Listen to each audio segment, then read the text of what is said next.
there are plays that I think you have to be concerned about if you take Caleb Williams at number one. Sometimes he does get glued on plays too long.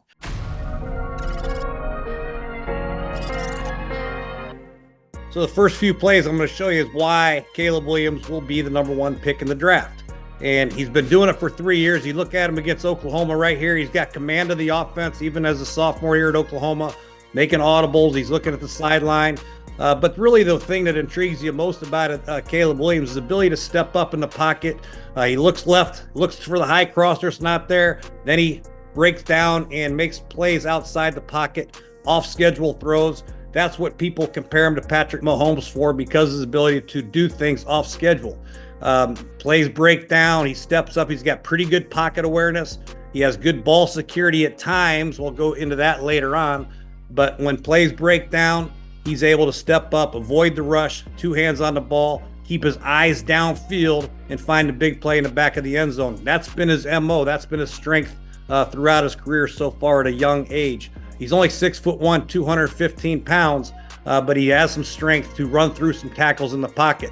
He has recognition of all-out pressure. Now, this protection scheme is really horseshit. I don't know if I'd let Myles Garrett run free on the left side, but he has recognition of a cover zero blitz. He knows he's got to get the ball up and out. There's no safety involved in the play. He drops back, throws it off his back foot, gives his receiver a chance with no safety. He high points it. It makes a big play at Oklahoma State.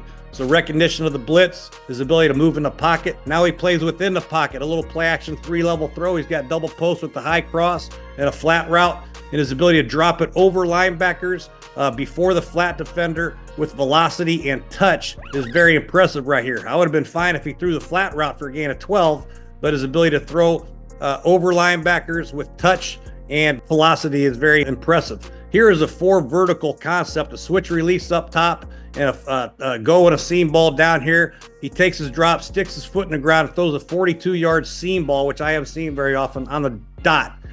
His arm strength is there. He's got plenty of arm talent, plenty of touch, great accuracy, good command of the offense. And I like the fact that he does stand tall at the pocket at times. Now, sometimes he takes that last foot and drops down to about 5'9", which I don't like. I like him to stand a little taller, but he has plenty of arm and anticipation and accuracy, which is critical.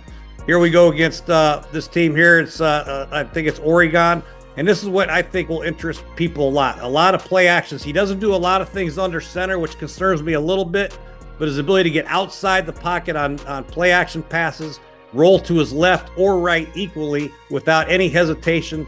There's no slowing him down. I think you can do runs to the left, runs to the right, get him outside the pocket, throws on a run off his back foot, throws a dive about 45, 50 yards, throwing to his left. So really, you look at him outside the pocket, he has no weaknesses as far as throwing right or left. He's got plenty of arm talent. Here's another play. This is a play where he shows his upper body strength. Now, this play really was mind-boggling to me. Run this back. They have a screen set up to their back on the left, and I don't know what he's looking at. They pull the guard and they pull the center. This ball should go to the back, but the corner cat comes, I guess, I don't know if it was a side adjustment or what, but he holds the ball, stiff arms the corner, and then throws a touch pass over the top of him. So he has gotten away with some questionable decisions that I've seen over the years, over the course of these games right here. I don't know if Jalen Ramsey will miss that tackle, but that little corner right there did. But he's able to make plays when things break down, which obviously you have to do in this day and age as a young quarterback. And now this is one of his most impressive plays at UCLA, his ability to step up in the pocket, avoid the rush, throw at a different arm angle, throw it about 55 yards down the field against UCLA for a huge touchdown. So when you look at a quarterback, you look at arm strength, accuracy, escapability, decision-making, toughness, physical and mental, mobility. He seems to have all those boxes checked, which is why he will be the number one pick in the draft. Not to mention he's done it for 3 straight years, thrown for over 10,000 yards and over 80 touchdowns, which is impressive. Now we're going to the negative plays. They're not negative. They're plays that I think you have to be concerned about if you take Caleb Williams at number one. Sometimes he does get glued on plays too long. Sometimes he stays on these receivers down the field too long. He gets glued on them, and then he gets stuck, and then he relies on his ability to make people miss and scramble and make a big play, as opposed to stepping up and taking that shallow cross right there for a gain of 15 or 20. And then when he gets trouble inside the hashes between the tackles, he has some issues with ball security. He's fumbled it over 30 times in his career. That's a huge issue because he's going to get a lot of pressure up the middle. He's not going to be able to step up and get outside the pocket all the time. He's going to have to throw the ball away. Right here, one hand on the ball, and he fumbles it. That ball should have been got out to the shallow cross in a hurry. Here's a play, chaotic play. They're unbalanced. They got a guy running backwards, and he's had some also concentration issues. He makes a good positive play out of this, but dropping the snap. He's had 4 or 5 of these that I saw this year. I don't know if his center's just rocking them back to him. He's not ready for it, but sometimes he does lack focus and concentration.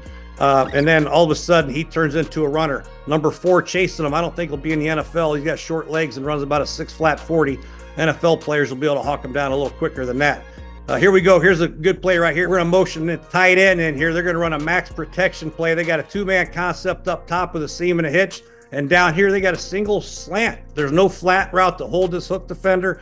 So what we got to do as a quarterback, we got to make sure we hold this hook defender with our eyes, and we got to get the ball out quick to the slant before this hook defender.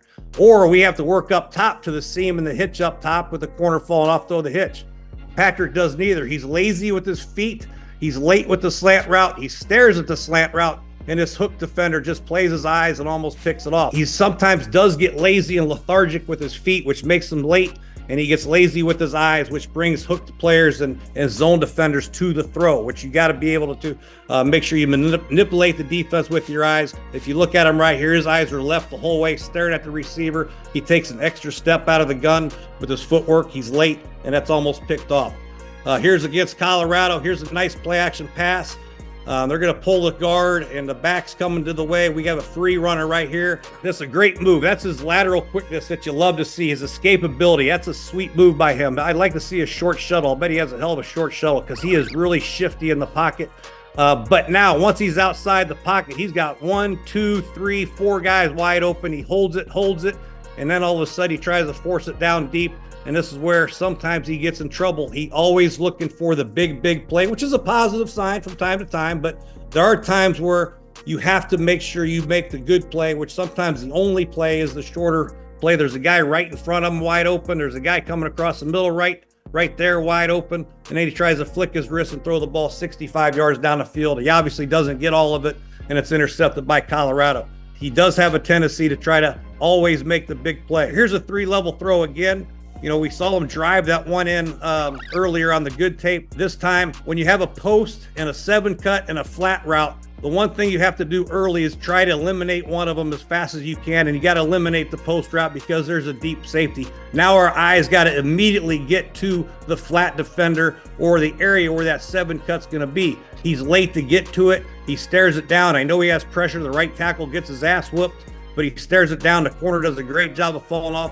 But that ball has got to go to the flat route and take the gain of 7 or 8 yards and live to fight another day. You can't force every ball in. You don't have to be hero on every play. You got to be able to check the ball down to your flat route when it's available.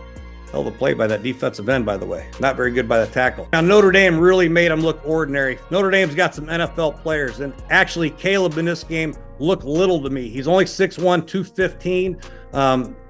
And Notre Dame did a great job of forcing them outside the pocket, keeping them in the pocket, and they ran with these receivers. The receivers had trouble getting separation all day. The guard falls down on the pass protection. The back misses the block. Now he's aborting to his left, drops back and throws it. Not the 1, not 2, but 3 of these players could have picked this ball off.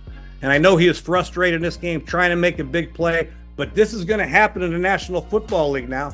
They're going to have some quarters where they get shut out, and he can't force the ball. He's got to know when to throw the ball away. But if you watch him here, just to me, he looks little at times. He plays little at times. You look him crouched down in the pocket. He turns in from a 6'1" player to a 5'8" player, and it's very ordinary. He's got to stay upright in the pocket, and when things go bad, he's got to abort mission and throw the damn ball away.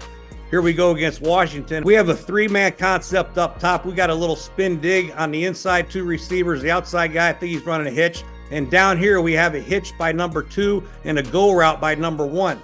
Now, to me, this guy's playing outside leverage to him. I don't think he should really work the go ball unless he has Randy Moss, a really good matchup. But this matchup, for this guy to release outside, he's going to be running down the outside right by the sideline. So I would try to get the number 2 on this hitch route. He's working this side, and for whatever reason, he holds onto the ball. He's working the bottom, should throw this hitch right on rhythm right now to number 2. Right now, the ball should be gone. Instead, he stares down something. I don't know what he's doing, scrambles around and fumbles the ball. If you look up top at the route concept up top with the spin dig coming across, that's a hell of an opportunity for 3 deep zone. That's what you want. The linebacker takes the bait. Here comes a spit dig right behind him. And instead he works the bottom. So if he's working the bottom, the ball should have been out. Again, he stares down receivers a little bit too long, gets stuck on people a little too long, relies on his athleticism and his ability to create plays, which is a positive, but also can be a negative for him at times. Watch him right here as he gets a snap. He's working right all the way. I just don't know what he's looking at. Why that ball's not out right now, I have no idea. Then he shrinks down the pocket, and there's your ball security issues again. 30 fumbles. Chicago's really going to have to work with him on that type of issues that he has with his ball security.